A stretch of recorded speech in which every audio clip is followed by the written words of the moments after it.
fog in Ravenport didn't just roll in, it conquered.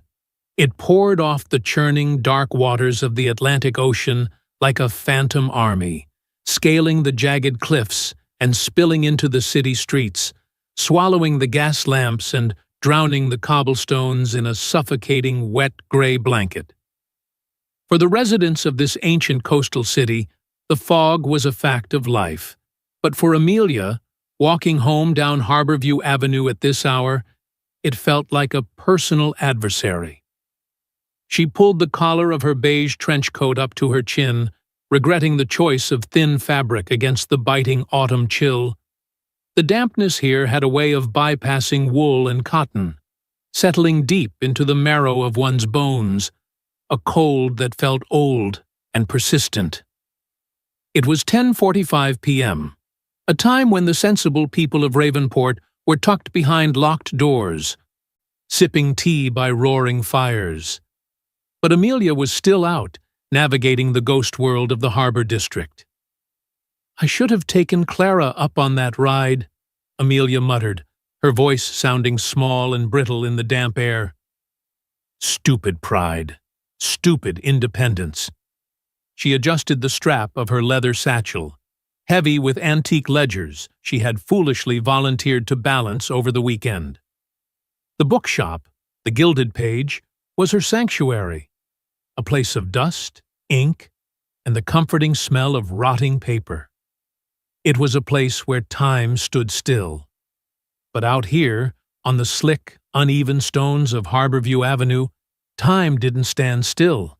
It felt like it was running out. The street lamps were failing again. They buzzed intermittently, like dying insects, before casting brief, sickly yellow pools of light that did little to pierce the gloom.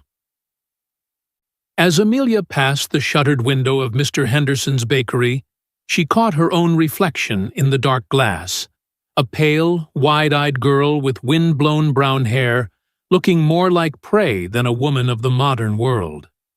She checked her phone for the third time in a minute. The screen's artificial glow illuminated her anxious face. 3 missed texts from her mother, Diana. "Where are you? It's past 10:30. Please tell me you aren't walking." The news said there was another disappearance. Amelia sighed, a cloud of white vapor escaping her lips. Her mother's anxiety was a heavy cloak she had worn her entire life. Diana treated Ravenport not as a home, but as a minefield. She had strict rules that bordered on obsessive. No staying out after dark, no talking to strangers, and absolutely no going near the old Velvet District. Amelia, at 22, was suffocating under the weight of a protection she didn't understand. She loved her mother, but she craved air. A sound broke through the rhythmic slapping of the distant ocean against the rotting docks. Click, clack. Leather on stone. Heavy. Deliberate. Amelia's internal radar spiked. She stopped, straining her ears against the ambient hum of the city. The footsteps stopped instantly. "Just an echo," she whispered to herself, trying to slow the frantic drum solo her heart was playing against her ribs. Just the sound of the city settling. She started walking again, faster this time, her boots slipping slightly on the wet stones. Click, clack, click, clack. The footsteps returned. They matched her pace, but they were heavier, closer. They weren't an echo. Someone was behind her, hidden in the swirling wall of gray. Panic, cold and sharp, flooded her veins. She remembered the pepper spray attached to her keychain. Her fingers, numb from the cold, fumbled with the metal clasp of her purse. Come on, she pleaded silently, her breath coming in short, sharp gasps. The footsteps accelerated. They weren't walking anymore. They were closing the distance with predatory speed. Amelia yanked the zipper of her purse. The metal tab snapped off in her frozen fingers. The sudden jerk caused her to lose her grip, and the bag, along with her phone and the pepper spray, slid off her shoulder, landing with a wet thud on the cobblestones. She gasped, bending down to retrieve it, her hands trembling. "Leave it!" The voice didn't come from behind her. It came from everywhere and nowhere, surrounding her. Amelia froze, crouching on the pavement. The air temperature plummeted, turning her breath to ice crystals instantly. She looked up. Standing directly in front of her, materializing as if woven from the fog itself, was a man. He was imposing, standing well over 6 feet, clad in a long, tailored charcoal coat that looked like it cost more than her entire life's earnings. The collar was turned up, framing a face that was terrifyingly symmetrical, pale as marble, and etched with a severity that stole the air from her lungs. But it was his eyes that pinned her to the ground, dark, endless, and swirling, with an intensity that felt ancient, like looking into a deep well. He didn't look at her. He looked through her, scanning the darkness behind her back with a laser-like focus. "Stand up," he commanded. His voice was low, a velvet baritone that vibrated with absolute authority. It wasn't a request. It was an order given by someone used to being obeyed. Amelia stood, her legs trembling violently. "I don't have any money," she stammered, backing away, her hands raised in surrender. "Take the bag. Please, just take it." The man stepped forward, invading her personal space, erasing the distance between them in a single fluid motion. He smelled of ozone, old parchment, and metallic sharpness, like a thunderstorm about to break. He leaned down, his lips brushing the shell of her ear. The intimacy of the gesture was shocking, paralyzing her. "You are in danger," he whispered, the words hot against her freezing skin. "Do not scream. Do not run. Pretend I'm your husband." Amelia's mind short-circuited. "What?" "Do it!" he hissed. The command laced with a strange power that compelled her muscles to obey against her will.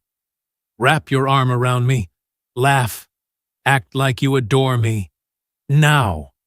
Before she could process the insanity of the request, he moved. His arm, strong as iron, clamped around her waist, pulling her flush against his side. The contact was electric, his body running unnaturally cool. He turned them both, guiding her down the street, not as a captive, but as a partner. "Laugh, Amelia," he murmured against her hair. "He knows my name." The terror of that realization was eclipsed by the sound of a car engine roaring to life behind them, a low, guttural growl that sounded like a beast waking up. Amelia forced a sound from her throat. It started as a gasp, but, fueled by hysteria, morphed into a high, breathless laugh. She leaned her head against his shoulder, her fingers gripping the lapel of his expensive coat so hard her knuckles turned white. "You're terrible," she said, the words tumbling out in a rush, her voice pitching higher than normal. "I told you we should have left the party earlier. My feet are killing me." "And miss the toast?" The stranger replied loudly, his voice shifting instantly from cold command to warm, amused affection. He looked down at her, his eyes softening in a performance worthy of an Oscar. "You know how I get when I've had good scotch, darling. Besides, you look beautiful in the moonlight." A black sedan, sleek and windowless, screeched to a halt alongside them. The passenger window rolled down with a mechanical whir that sounded like a bone saw. Amelia felt the stranger's body tense against hers, not with fear, but with the coiled readiness of a viper about to strike. 2 men sat in the car. They were pale, their skin possessing a waxy, artificial quality like mannequins left out in the sun. But their eyes were wrong. They glowed with a dull, sickly red luminescence, like dying embers in a fire. The driver leaned out, his arm resting on the door. He sniffed the air, his upper lip curling back to reveal teeth that were too sharp, too long to be human. "Lost?" the driver asked. His voice sounded like gravel grinding together in a mixer. "The streets aren't safe for a pretty thing like this. The fog hides many things." The stranger didn't flinch. He pulled Amelia tighter, his hand coming up to cup her jaw, his thumb stroking her cheekbone in a gesture of possessive adoration. "She is perfectly safe," the stranger said, his tone casual but laced with a hidden warning that made the air vibrate. "My wife and I are just enjoying the stroll. Unless you gentlemen have a specific reason to interrupt a private moment?" The driver's eyes narrowed. He looked at the stranger's hand on Amelia's face. Then he looked at the stranger's coat, specifically at a small silver pin on the lapel, a rose entwined with a thorn. Recognition flashed in the driver's red eyes. Fear followed immediately, naked and raw. "Apologies," the driver muttered, shrinking back into the dark interior of the car. We mistook you for someone else. No offense intended to the nightshade." "None taken," the stranger said, his voice dropping an octave, becoming a growl that Amelia felt in her bones. "Provided you keep moving. The king does not like to be kept waiting." The driver slammed the car into gear. The tires spun on the wet stones, sending up a spray of water, and the sedan peeled away, disappearing into the fog as if chased by the devil himself. Amelia stood frozen in the stranger's embrace for a long minute, listening to the fade of the engine. When silence finally returned to Harborview Avenue, she tried to pull away, her legs shaking so badly she could barely stand. "They're gone," she whispered, her voice shaking violently. What were they?" The stranger released her slowly, stepping back to give her space, though he remained alert, scanning the rooftops. "They are gone for now, but they will report back." Amelia hugged herself, the cold rushing back in now that his body heat was gone. "Who were they? And who are you?" "You called yourself king?" The man looked at her, his expression unreadable, a mask of aristocratic indifference. "I am Dorian, and those were scouts for the Crimson Clan. Rogue vampires." Amelia stared at him. She blinked. "Vampires. Okay. Right. I'm going to go home now, and I'm going to pretend this was a hallucination caused by sleep deprivation and too much coffee." She turned to walk away, but her legs gave out. She stumbled. Dorian was there instantly, catching her by the elbow, his grip gentle but firm. "It is not a hallucination, Amelia. Your father knew the truth. That is why you are being hunted." "My father was a mechanic," Amelia snapped, pulling her arm away, tears of confusion stinging her eyes. "He died in a car accident when I was 2. I don't know you." "He was a guardian," Dorian corrected gently, his voice softening with something akin to sadness. "And he didn't die in an accident. He died protecting me." Amelia backed away, shaking her head. "Stay away from me. Stay away." She turned and ran the last 2 blocks to her apartment building, fumbling with her keys, bursting into the lobby, and collapsing against the elevator doors. She didn't look back, but she could feel his eyes on her, heavy and protective, until the doors slid shut. The next morning, the sun was shining, bright and mocking. Amelia sat at the kitchen table, nursing a cup of coffee that had gone cold an hour ago. The apartment was a mess. Her mother, Diana, was frantically packing boxes in the living room, throwing clothes and keepsakes into suitcases with a manic energy. Amelia hadn't told her about the vampires. She had simply said, "A weird man followed me, and he knew my name." That was enough. Diana had gone into full survival mode. "We have to go to Montana. Diana was saying, wrapping newspapers around a porcelain vase with trembling hands. "I have a cousin there. It's inland. Safe. No fog in Montana." "Mom, stop!" Amelia slammed her hand on the table, the ceramic mug rattling. "I am not moving to Montana because of one creep on the street. We have a life here. I have a job." "You don't understand!" Diana screamed, spinning around. Her hair was disheveled, her eyes wide with a terror that seemed too old, too deep for the situation. "If they found you— if he found you—" In her agitation, Diana knocked over a stack of old books on the sideboard. A heavy, leather-bound album hit the floor, spilling its contents across the hardwood. Amelia sighed and knelt to pick them up. "Mom, you're being paranoid. We can call the police." She gathered the photos. Most were of her as a baby, but one slipped out from between the pages of a book. A photo she had never seen before. It was an old black-and-white photograph, slightly yellowed at the edges.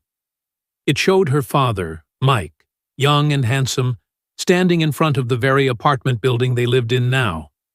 He was smiling, his arm around a man standing next to him.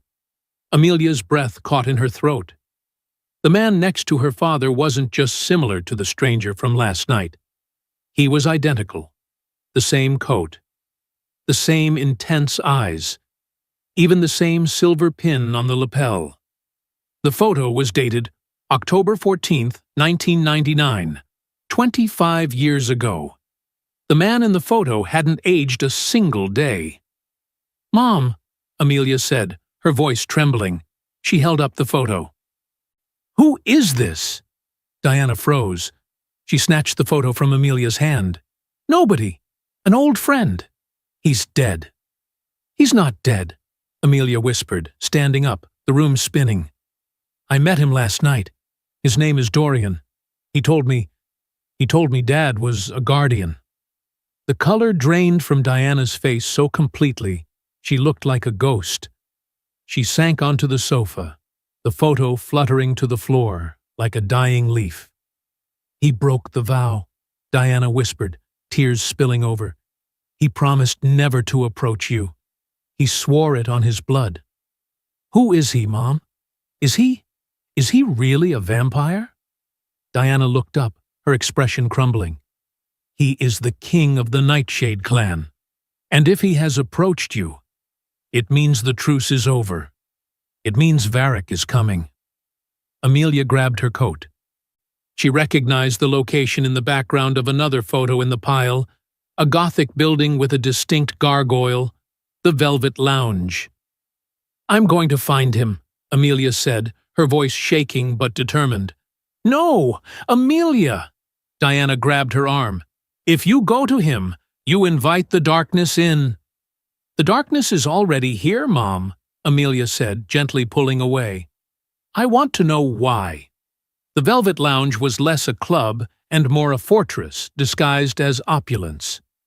Located at the dead end of a cobblestone alley in the historic quarter, the building was a looming structure of black granite and gargoyles that seemed to watch passers-by with malicious intent. Even at noon, the alley was cast in shadow, the sun unable to penetrate the narrow space between the buildings. Amelia pushed against the heavy double doors. They were unlocked. She stepped inside, and the world shifted. The air was cool, scented with sandalwood, old leather, and a faint metallic tang that made the hair on her arms stand up. Blood. The main room was vast, dominated by a massive chandelier that glittered with unlit crystals. The windows were heavily draped in black velvet, allowing only slivers of dust-mote-filled light to penetrate the gloom. "You have your mother's fire," a voice echoed from the darkness. Amelia spun around. Dorian was sitting in a high-backed wing chair near a grand fireplace, where a low fire burned despite the warmth of the day outside. He held a crystal tumbler of dark red liquid. He looked exactly as he had the night before. Regal, terrifying, and impossibly still. "You're real," Amelia said, walking closer, her footsteps muffled by the thick Persian rugs. My mother. She confirmed it. You knew my father. I loved your father, Dorian corrected softly. He didn't stand.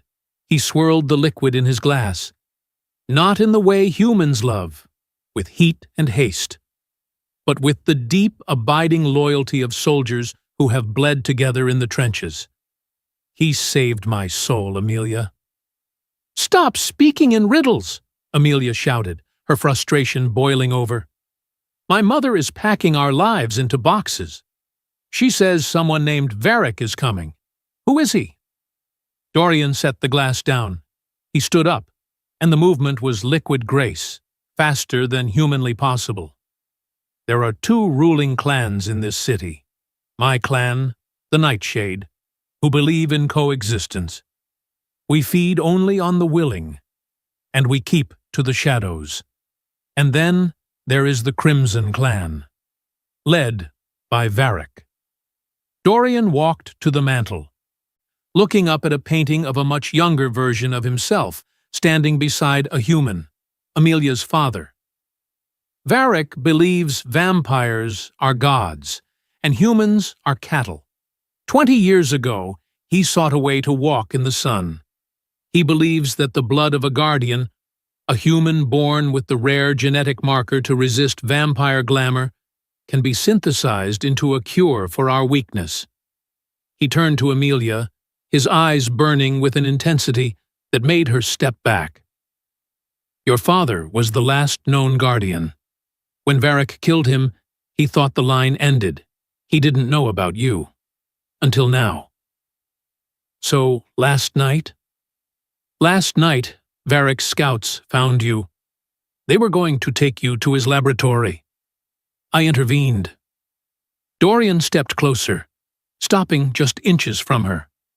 When I claimed you as my wife, Amelia, it wasn't just a ruse to fool a foot soldier. It was a binding magical edict, a blood claim. Amelia blinked. A what? In our law, a king's mate is untouchable. To harm her is to declare war on the entire lineage. It is the only shield strong enough to hold Varric back, even for a moment. But it comes with a price. What price?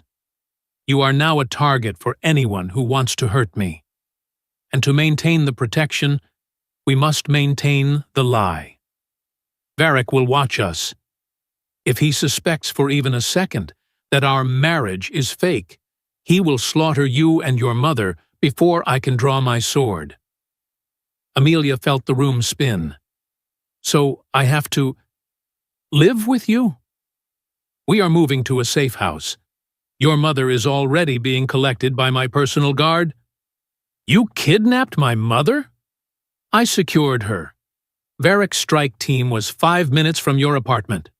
Before Amelia could scream, the sound of breaking glass shattered the stillness.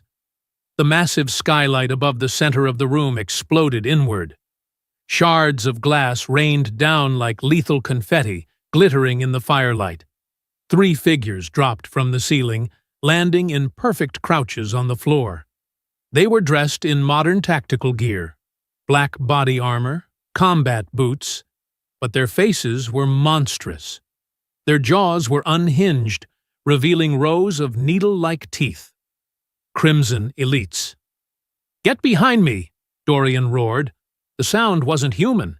It was the roar of an apex predator. He moved, blurring into motion. He grabbed a heavy iron poker from the fireplace and intercepted the first attacker. The clash of metal on bone rang out like a gunshot. Amelia scrambled back, hiding behind a heavy oak table. She watched in horror as Dorian fought. He was magnificent and terrifying. He moved faster than thought, dodging claws that could shred steel. But there were 3 of them, and they were coordinated, circling him like a pack of wolves. One of the vampires broke away from the fight, locking eyes with Amelia. He smiled, blood dripping from his chin, and lunged. Amelia didn't have a weapon. She looked around frantically. On the table was a silver letter opener. It was small, pathetic even, but it was silver. As the creature flew over the table, Amelia didn't cower. She thrust the letter opener upward with both hands, screaming her defiance. The silver blade sank into the vampire's shoulder. He shrieked, a sound that pierced her eardrums, and recoiled, his flesh hissing and smoking where the metal touched. "She fights!" the vampire hissed, stunned. Dorian appeared behind him. "She is a guardian's daughter," he growled.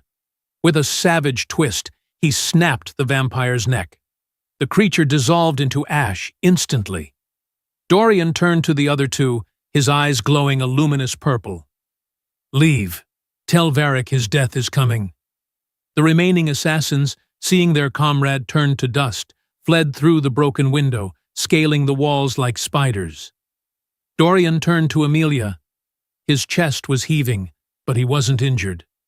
He looked at her, seeing the silver letter opener clutched in her shaking hand.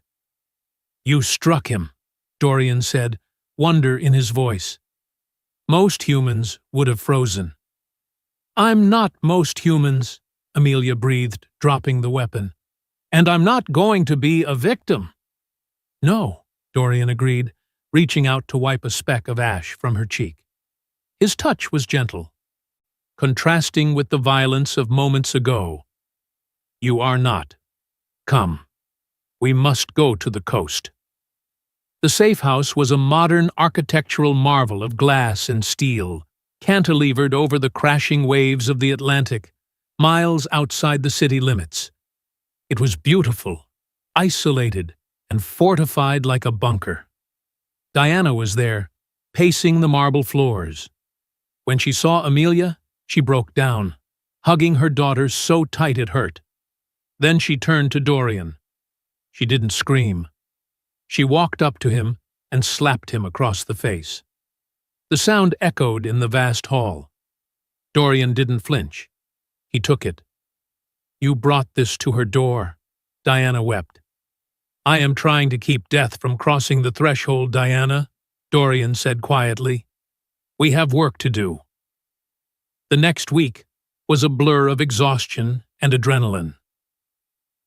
The honeymoon period of their fake marriage was spent in the dojo in the basement of the safe house. Dorian became Amelia's teacher.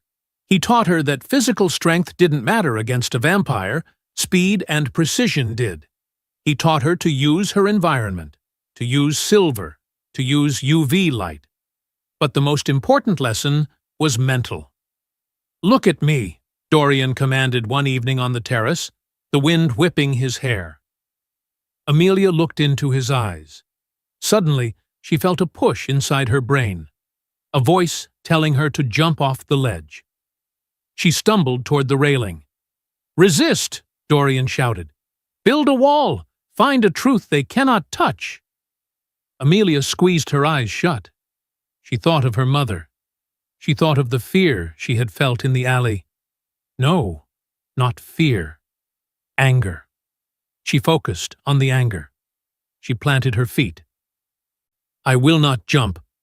The pressure in her mind snapped. She gasped, opening her eyes. Dorian was smiling. It was the first time she had seen him truly smile. It transformed his face, making him look younger, less burdened. "Good," he said softly. "You are a natural." He stepped closer to adjust her jacket against the chill. The proximity was intoxicating. For a week, they had lived in each other's pockets, pretending to be lovers for the benefit of any watching eyes. But in these quiet moments, the line blurred. Amelia looked up at him. "Do you ever wish you were human?" Dorian's smile faded. "Every day for 100 years. Until now." He reached out, his thumb tracing her lower lip. "Because a human could love you without endangering your soul." The air between them crackled with unsaid words. Amelia leaned in, drawn by a magnetic pull she couldn't explain. The moment was shattered by a deafening explosion. The security gates at the end of the driveway erupted in a ball of fire. "They're here!" Dorian said, his face hardening into stone. "Take your mother to the panic room. Go." "No, I'm fighting with you." "Amelia, please."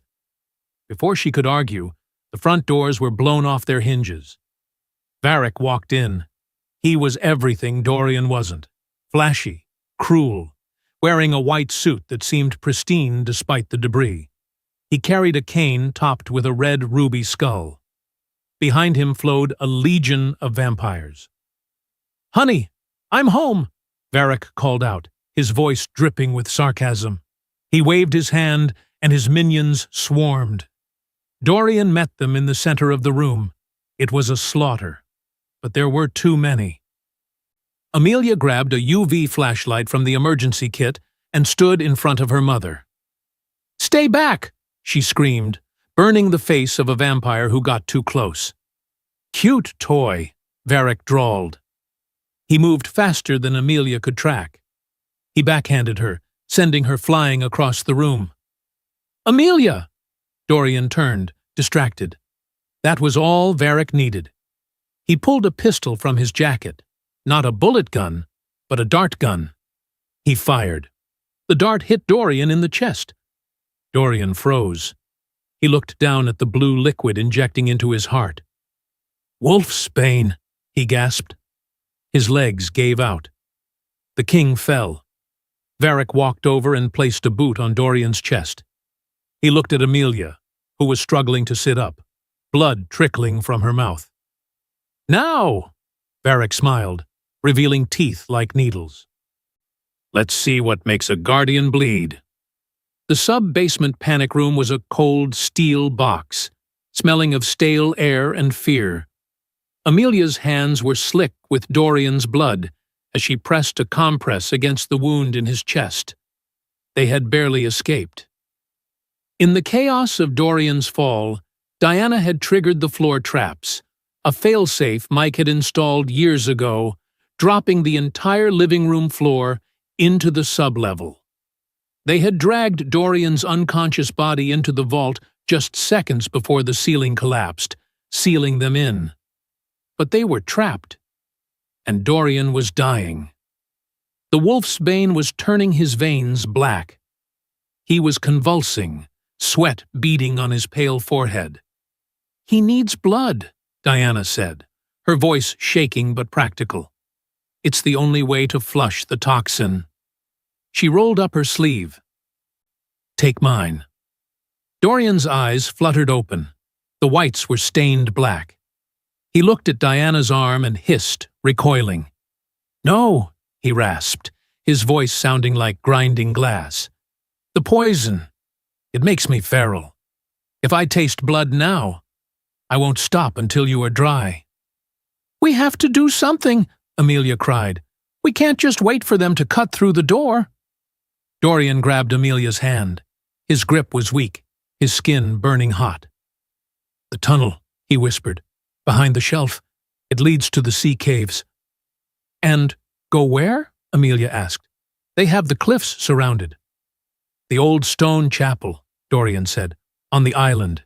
It is consecrated ground, holy soil. Varric's kind cannot enter without burning. I am of the first blood. I can withstand it."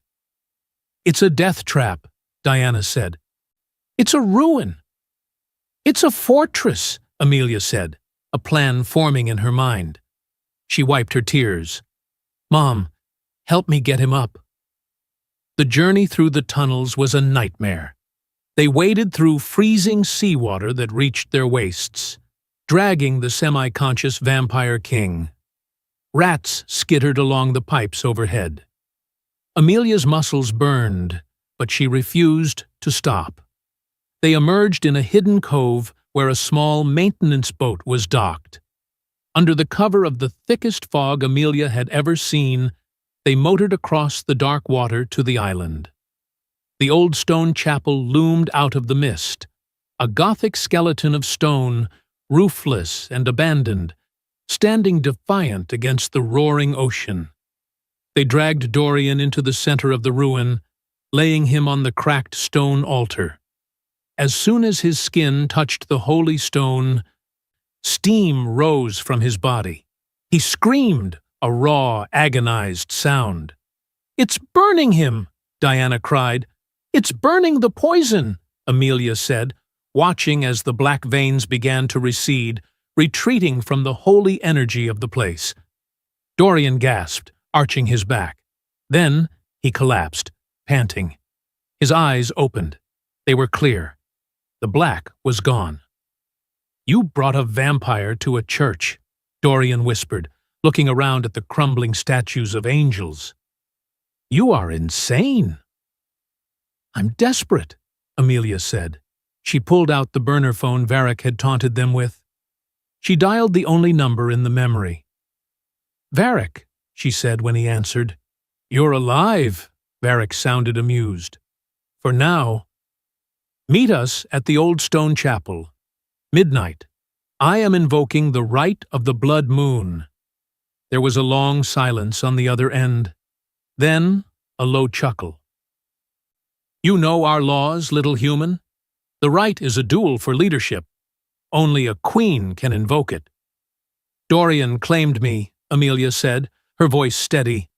"By your laws, I am queen. Come and take the crown, if you can." "I will be there," Varric hissed, "and I will bring an audience." Midnight approached. The storm had cleared, leaving a full, bright moon hanging over the ocean. The chapel was bathed in silver light. Amelia stood in the center of the ruins. She wore her torn coat like a royal robe. Dorian stood beside her. He was weak, swaying slightly, but he held his silver sword with a steady hand. "He will come with his entire guard," Dorian warned. "I know," Amelia said. She looked up at the bell tower, where her mother was hidden with a sniper rifle loaded with UV rounds, her father's last invention. "We're ready." A shadow fell over the causeway. Varric walked onto the island, flanked by 20 of his elites.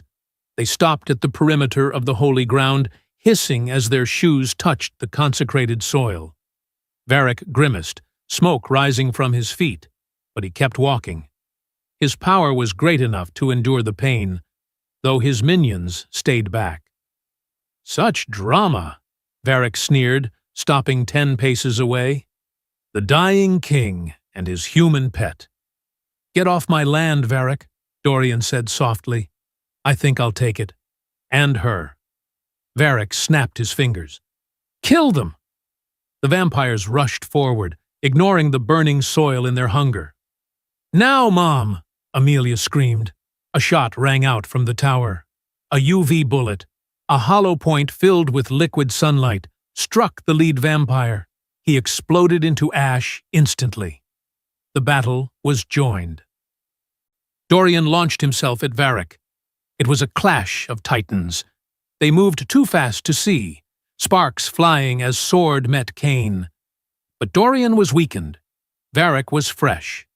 Varric swept Dorian's legs, smashing him onto the altar. He pinned Dorian down, his hand raised to deliver the killing blow. "Say goodbye, Dorian," Varric hissed. "Amelia!" Dorian shouted. Amelia was running toward the back of the chapel, to a massive, rusted iron wheel set into the wall. It was the mechanism to open the heavy shutters of the giant rosette window, the only window that still had glass. Earlier, she had rigged the boat's high-powered searchlight on the scaffolding outside, pointing it through the window.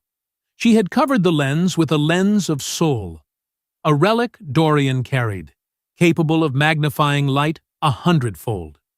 She grabbed the rusted wheel. It wouldn't budge. "Come on!" she screamed, pulling with every ounce of strength she possessed. Behind her, she heard Dorian groan in pain. She thought of her father. She thought of the fear. She channeled the anger. With a screech of tearing metal, the wheel turned. The shutters flew open. The beam of light, magnified to the intensity of the sun, blasted through the glass. Amelia held up a polished silver serving tray she had grabbed from the boat, catching the beam and angling it. "Hey, Varric!" she yelled.